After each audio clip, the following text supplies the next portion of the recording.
আমরা ভাতরা খাই এর কম টাকাতে খাওয়া যায় ভাই, এবং আরো সাইডে বাঁচলে আরো ভাত দেয়, আবার টাকা না থাকলেও দেয় ভাই। এই হোটেলটা আমার খুব দরকার ছিল ভাই। মিজান বাইরে এই হোটেলটা ভাঙ্গে আমরা অসহায় হয়ে গেছি, আমার মুখ টুক চুবাই গেল গা। আমি ভাত খামু করে আশা করে আইছিলাম যে মিজান বাইরে সাইডে ভাত খাম, কারণ গ্যাস পাই না, গ্যাসের জ্বালায় আসে একটা ভাত খায় শান্তি পাবো না, এটি ভাঙ্গা চূড়া ভাই, মুখটা আমার হুকাই গেল ভাই। তো আশা করবো আমাদের মিজান ভাইয়ের হোটেলটা যেন এখানে থাকে এবং চলে, এটা আমরা সরকারের কাছে বিনোদ করি। আমরা মিডিয়া ভাই যারা আছেন তাদের কাছে অনুরোধ করি।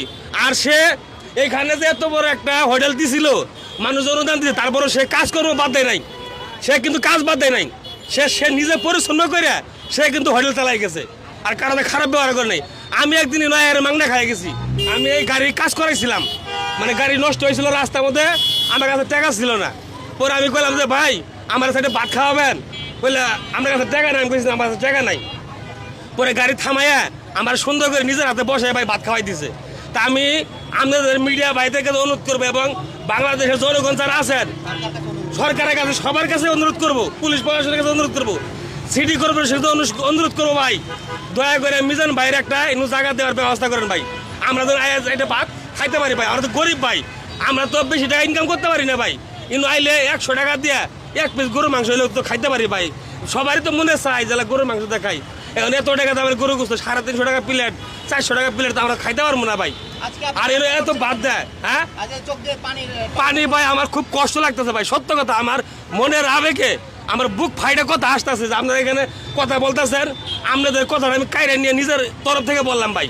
আমাকে কেউ বললেও নেই, আমাকে কেউ শিখাও দেয় না। আমি এই যে গাড়ি নিয়ে যাচ্ছি, আমার গাড়ি স্টার্ট আছে এখনো, কিন্তু আমি দেখে অবাক হয়ে গেছি। জি, এনে প্রতিদিনতেই খাওয়া দাওয়া করতাম, এখন আজকে অনেক কষ্ট হয়েছে খাওয়া দাওয়া করতে। আজকে কোথায় খাওয়া দাওয়া করা হয়েছে? আগারগাঁও খাইছি। আগারগাঁওতে। আজকে এই যে মিজান ভাইয়ের ভাতের হোটেল ভেঙে দিল সরকার, এই বিষয়ে কি বলতে চান? এটা তো অন্যায় করছে, এটা তো আমরা গরিবের রিজিক ছিল এটার ভিতরে। এনে তো এই মিজান ভালো উপকার করতো, প্রতিদিনই 250টা মানুষের খাওয়া দাওয়া করাইতো। এখন তো মনে করেন বন্ধ করে দিচ্ছে আজকে এই যে ভাঙ্গা, এখন তো আমাকে খাওয়া দাওয়ার অনেক কষ্ট, অনেক লোকেরই কষ্ট হইতেছে আর কি। এই যে মিজানকে গ্রেপ্তার করে নিয়ে যাওয়ার পর মিজান বলছিল যে আমাকে গ্রেপ্তার করা হয়েছে আমার ভাতের হোটেল ভাঙার জন্য। জি। এখন এই যে সাধারণ মানুষ আপনার মতন যারা আছে, যাদের টাকা নাই, মিজানের এখানে এসে খাওয়া দাওয়া করছে, তারা তো কোথায় যাবে বা কোথায় খাওয়া দাওয়া? এখন তো মনে করেন না খায়া থাকতে হবে। আজকে সারাটা দিনই তো না খায়া রয়েছে অনেক লোকই। আজকে এই মিজানের ভাতের হোটেলে আসার কারণ নেই। আজকে এই যে রাস্তায় অভিযান দিছে, ম্যাজিস্ট্রেট নিজে ভাঙছে। যদি এটা আগে কইতো তো মিজানের সরাই রাখতো, এখন তো আর এটা বলে নাই, কিছু কয়ও নাই, না কয়েই ওরা নাই হামলাটা আগে দিছে। আমরা তো এইসব জায়গায় খাওয়া দাওয়া করি, অনেক তো দেখলাম মিজানের কোনো অন্যায় নেই, মিজান তো জেলে।